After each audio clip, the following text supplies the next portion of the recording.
Hello everyone, myself Dr. Prateek. So today we will discuss about KILLIANS DEHISCENCE.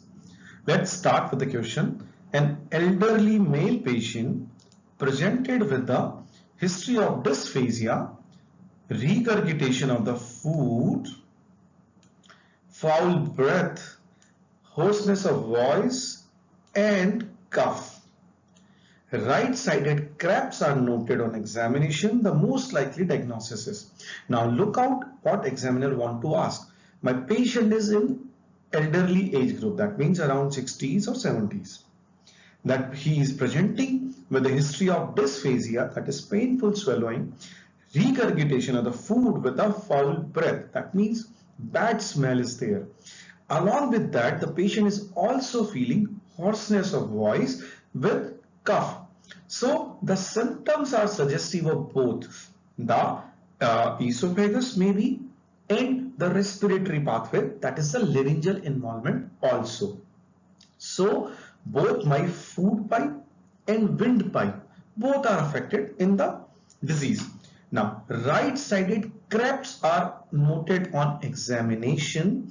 The most likely diagnosis is the lookout at the option number A, Schachke ring. Option number B, Jenker's diverticulum. Third, corkscrew esophagus. And fourth is Plummer-Vinson syndrome. Now, let's discuss and rule out the other thing. Firstly, the Schachke ring. It is a ring in the esophagus. Suppose this is my esophagus, so there will be a thick mucosal ring in the esophagus, mostly in the lower part of the esophagus. So how does it present? The patient will have dysphagia, definitely. Patient will have a difficulty in swallowing solid food because there is a mucosal thickening in the esophageal wall that will cause the obstruction in the food flow along the esophagus. But this condition is always having the dysphagia. There will be no foul breath or change of voice or cough because it is typically a esophageal condition. So option number A is ruled out. Now look at the option number B, Jenker's diverticulum.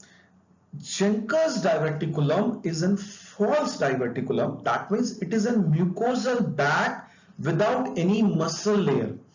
It is a diverticulum in the lower part of the pharyngeal muscle, which is also known as lower pharyngeal constrictor muscle.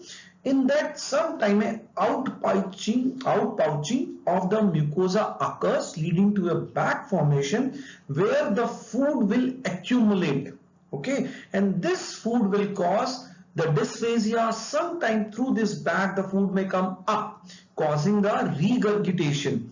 Suppose this is my pharynx. So in the lower pharynx, there is an outpouching of the mucosa leading to Jenker's diverticulum. And in this bag, the food will get accumulate. And sometime in the night, this food will come up, leading to coughing, change of voice, because this will cause laryngeal inflammation. So the patient may have dysphagia, regurgitation of the food, foul breath. Why foul breath? Because the food is getting deposited in this bag which is not being digested. So that will ultimately decompose. And while this decomposing will lead to the foul breath.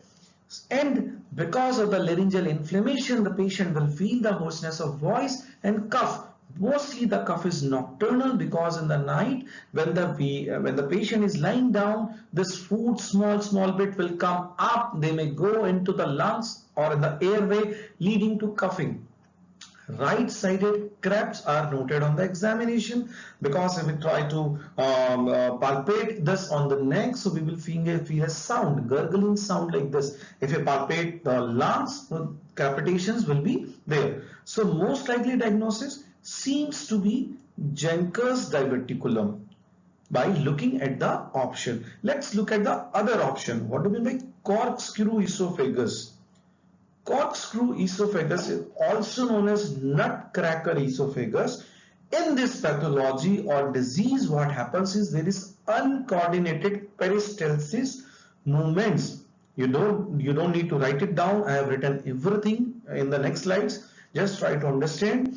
In corkscrew esophagus, there will be uncoordinated peristaltic movements in the esophagus. So patient will have a difficulty in swallowing of the food while passing through the esophagus.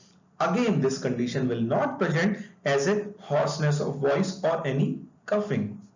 Look out at the fourth option, Plummer-Vinson syndrome.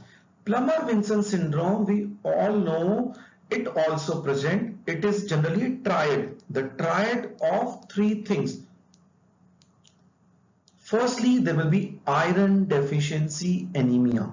The next thing, there will be dysphagia. Patient will have difficulty in swallowing. And the third thing will be in Plummer-Vinson syndrome, there is esophageal webs. So three things are there. First is the dysphagia, second one is a iron deficiency anemia, and third one is a esophageal web. So in Plummer-Vinson syndrome, patient may feel that dysphagia or some sort of regurgitation, but again there will be no foul breath, there will not be any hoarseness of voice or cough. So looking at the options, Jenker's diverticulum seems to be the correct answer. Now try to understand what is Jenker's diverticulum. So this is a skull. We all can see the first muscle is the superior pharyngeal constrictor muscle. There are three groups of the pharyngeal muscle: superior constrictor, middle constrictor, and inferior constrictor. So this is middle constrictor, this is inferior constrictor muscle. So in this inferior constrictor pharyngeal muscles, it composed of two muscles, thyropharyngeus and cricopharyngeus. Here in this diagram you can see thyropharyngeus and cricopharyngeus. This is my cricopharyngeus muscle and this is my thyropharyngeus muscle. These both make the inferior constrictor muscles. Sometimes there is a gap in these muscles which is known as KILLIANS dehiscence, and with this gap there will be outer proliferation of the mucosa leading to a bag which is known as Jenker's diverticulum, and this is purely a mucosal bag in which the food may get accumulate while swallowing of the food, and this food will cause the foul breath, regurgitation and other symptoms. Now, it is a potential weakness between thyro and cricopharyngeus muscle. Mucosal outpouching, it is known as Jenker's diverticulum. It's a false diverticulum because only mucosa is there. Generally, it arises posteriorly, then it comes towards the left side. Okay, so this arises posteriorly, then comes laterally, most commonly over the left side. It's a Persian diverticulum, present with dysphagia, regurgitation of the food, nocturnal cough or bad breath.